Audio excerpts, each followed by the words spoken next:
US Special Forces have been photographed for the first time in Syria, helping Kurdish fighters as they advance on Islamic State's de facto capital, Raqqa. The pictures were snapped by an agency reporter for AFP. If we cross over to the studio now, we can talk to RT's Murad Gazdiev, who has more information on this story. Murad, what actually points to the US Special Forces? Well, what doesn't? You know, you don't have to have a military background to see these guys for who they are. And they're there in Syria fighting with the SDF, Syrian Democratic Forces, that's Syrian Kurds and other groups, all of which are fighting ISIS. So they're helping them fight ISIS. And, well, the pictures kind of give it away. The low-profile helmets, the unique camouflage, the, you know, latest weaponry that doesn't go for export, advanced and expensive communications gear. These are American troops, and they're armed to the teeth. Yet, Washington maintains that they aren't there to fight. They are not on the forward line. They are providing advice and assistance. And again, I'm not going to get into details, but that mission has not changed. Their role has not changed. They are not leading this fight. They are supporting those forces that are at the leading edge. Funnily enough, SDF officials on the ground are reportedly saying that these guys are everywhere. They're on the ground, they're in the air, they're on the front lines where the fighting is taking place, fighting against ISIS. So clearly, you know, if you listen to them, they're involved in the fight. But is this evidence proof enough? Well, we've heard for a while. Obama promised there'd be no boots on the ground in Syria. Well, now you have boots on the ground in Syria. Funny thing is, though, insignia. Often the insignia, American flags, are missing from their uniforms. And you have them, American Special Forces, with YPG, and in this case, YPJ, that's an all-female unit of Kurdish fighters, with their insignia on instead. Certainly, you know, that goes along with the American line of no boots on the ground, though it's no secret. And Washington, in fact, has perhaps been taking it as a bit of a joke. I mean, there's no point in arguing the boots on the ground rhetoric. It's absolutely no point in it. I'm not disputing the fact that we have troops on the ground and they're wearing boots. So there you go. Somebody in Syria is wearing boots. So has Turkey reacted? What have they got to say about it? It's no surprise. Turkey is hacked off, really.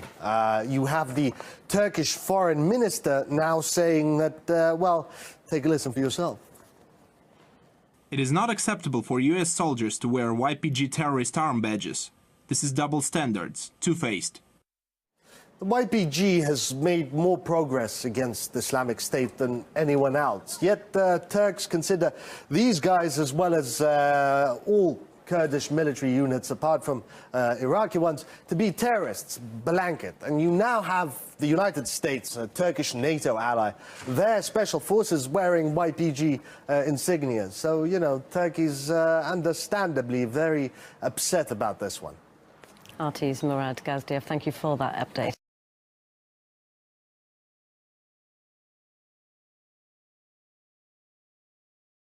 Vladimir Putin has warned that the US anti-missile defence system in Europe risks the entire region's safety. Rockets within a 500-kilometre range are being positioned in Romania now. Rockets with a 1,000-kilometre range are on the way. But what's even worse? These rockets can easily be replaced at any moment with long-range rockets that can travel 2,400 kilometres and no one will notice, even the Romanians. This is a huge danger to us and we will have to react immediately. Those parts of Romania that didn't know what it's like to be in the crosshairs will have to face our countermeasures that ensure our safety. The Russian president was speaking at a joint press conference with the Greek Prime Minister, Alexis Tsipras, during Putin's visit to Athens. RT correspondent Roman Koshev has more from the Greek capital.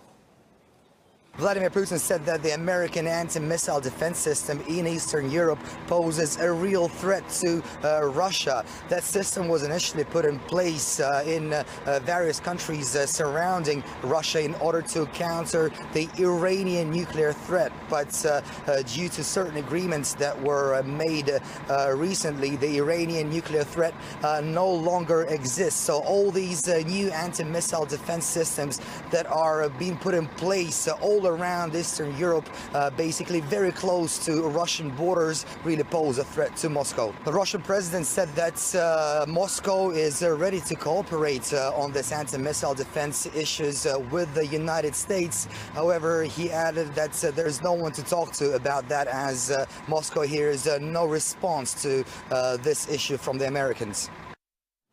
Well, let's discuss the US anti-missile defence system in Europe further now with political commentator Lawrence Davidson. Welcome, Lawrence. Now, the US insists that its anti-missile defence system in Europe is not targeting Russia. What is your view of that? Well, you might ask them who it is targeting. I mean, obviously, it's this placement of missiles in Eastern Europe sends a message to Russia, and the message is, look, you are not allowed to have a sphere of influence. Indeed, the Chinese aren't allowed either. The only one who can really have a sphere of influence is the Americans and their proxies in Europe. This is essentially the Cold War theory of containment brought into the 21st century. So the whole notion that these missiles aren't targeted towards the U.S. or Russia is just baloney. I mean, who else are they aiming at? The Scandinavians? What? As well as the issue of who they're targeting, another issue is where they're actually located. President Putin said that the US could even place long-range missiles in Romania and do so without the Romanians knowing about it. Is that a likelihood, do you think? Well, I don't know. It depends upon who's in charge in Washington. But in fact, there's precedent, I mean, for this. I mean, you've got, you have the history of missiles in Turkey. And those missiles were interchangeable in many ways as well. I mean, they were, I believe at the time, they were intermediate range missiles, but there's no reason why you can't upgrade the status of these missiles. I think that the Russian government has every reason to be concerned. And the hypocrisy of all this is to be noted. I mean, what would happen if Russia had given intermediate or long-range missiles to the Venezuelans? I mean, Washington would go, pardon the pun, ballistic.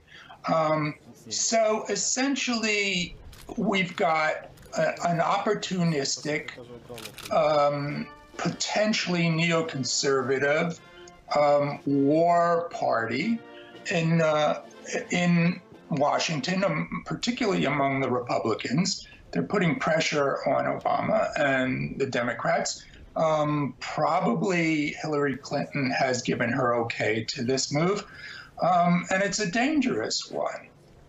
Putin had lots to say about Romania. He actually said that they could be in the crosshairs if the US decides to place long-range missiles there. Do you think that Romania should be worried? I would.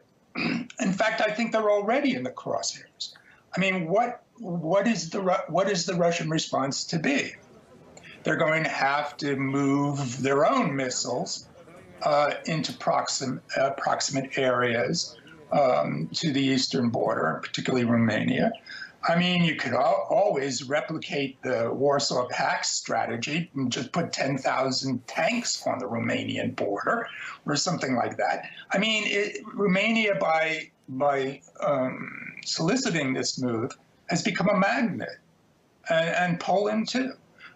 So you can't have this kind of arm arms in armory in your country and not be in the crosshairs. It's just the logic of the situation. Many thanks for joining us, Lawrence. Our guest is our political commentator, Lawrence Davidson. Thank you.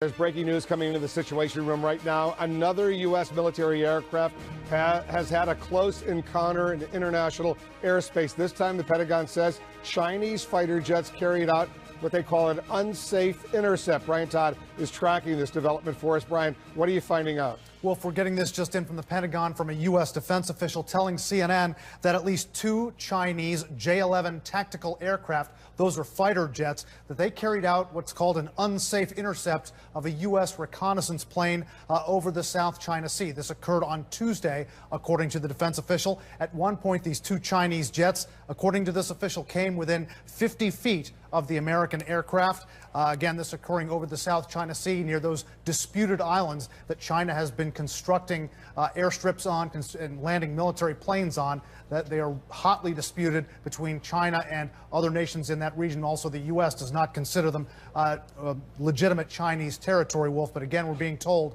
2 Chinese fighter jets, J-11s, came a fairly unsafe distance away from a U.S. reconnaissance plane within 50 feet of it on Tuesday over the South China Sea. My colleague Jim Sciutto points out, for some context, this isn't the first time this has happened, but the Chinese usually resort to warnings for American reconnaissance jets over the radio. They usually don't fly this close. This is a relatively rare occurrence, and we're told by this U.S. official that Americans are protesting this through diplomatic and military channels.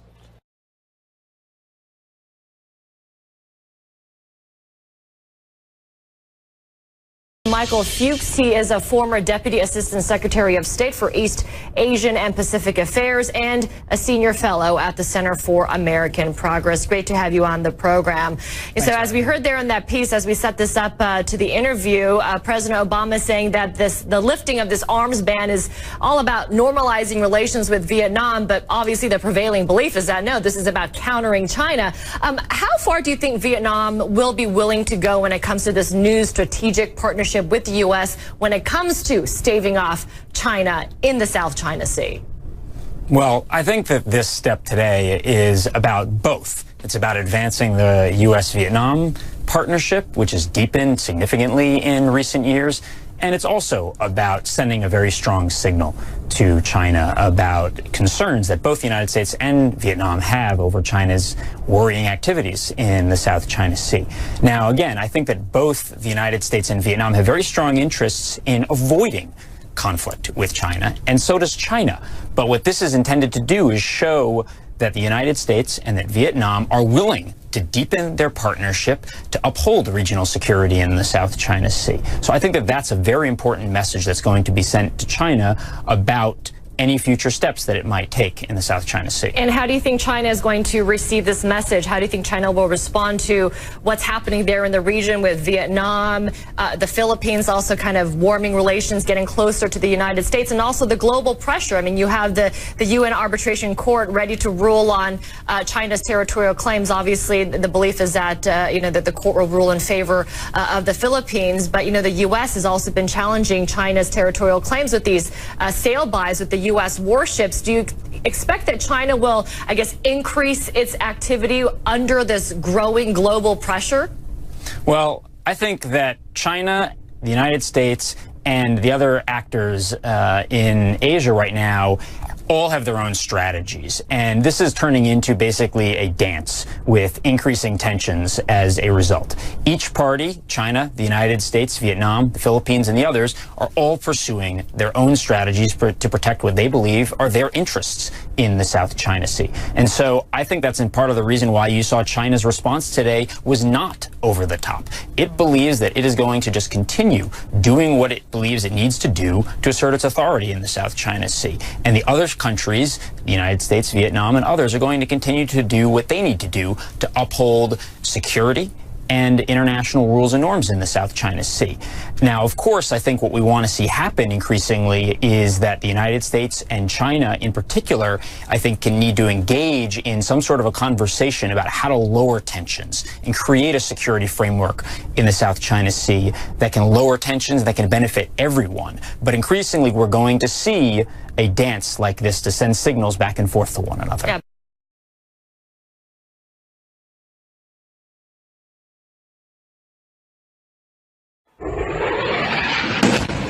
The raging civil war in Yemen gave the al-Qaeda affiliate there the ability to move in and take over this southern port city of Mukalla, giving the most dangerous al-Qaeda group in the region a new place to dig in. In response, the Pentagon sent in a small number of U.S. troops to advise and assist Saudi and Emirati forces trying to eliminate the al-Qaeda threat. From the Middle East to Africa and beyond, the Obama administration is now involved in multiple small wars, fighting ISIS and al-Qaeda by using special operations forces. Though their numbers are small, using the best trained troops in the U.S. military is a massive commitment. We're helping partners strengthen their security forces from Africa to Afghanistan. Wars that are likely to outlast Obama's presidency. The next president is going to get a whole bunch of small wars in his or her basket. In Libya, there are an estimated 6,000 ISIS fighters and no central government to fight them. We're going to continue to use the full range of our tools to roll ISIL back from Libya. The Pentagon planning how and when to move in. The chairman of the Joint Chiefs of Staff says a top priority to further develop the intelligence that we would need to support operations in Libya. In Somalia, 50 U.S. troops are at remote locations, advising and assisting Somali and African forces in the fight against the local al-Qaeda group known as al-Shabaab. And in West Africa, U.S. troops also trying to prevent ISIS and al-Qaeda from gaining toeholds there. The risks are huge, as the recent death of Navy SEAL Charles Keating shows. Just advising and assisting can turn into combat in seconds. Keating killed when other Navy SEALs came under fire in northern Iraq. No one suggesting any of these small wars are going to subside by Inauguration Day here in the United States, a challenge for the next president.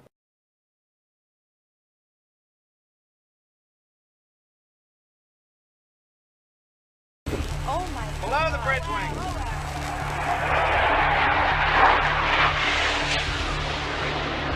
Oh, this is definitely marking on top here.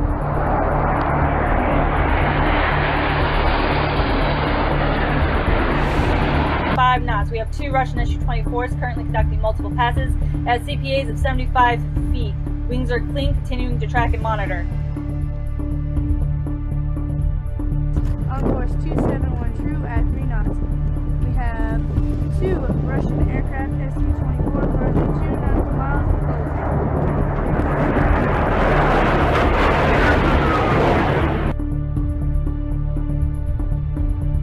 We have two Russian Su-24s currently conducting multiple passes at CPAs of 75 feet. Wings are clean, continuing to track and monitor.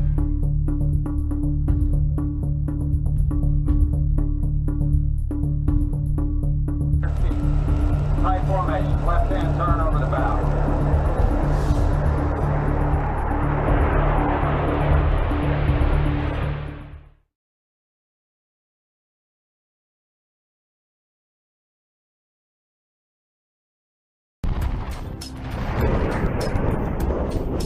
We're exercising all facets of warfare that might be threatening to the region.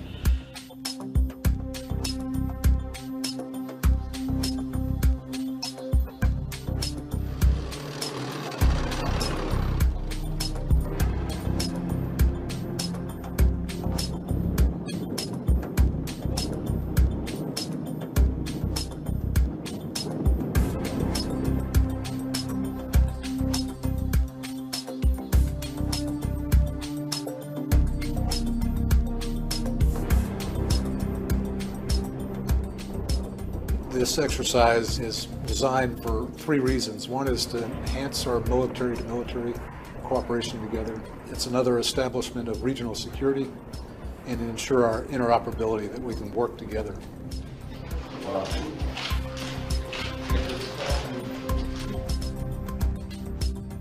What's happened over time certainly shapes the type of scenarios that we create for the exercises. In this particular exercise, we're not only facing a conventional threat, but an unconventional threat at the same time.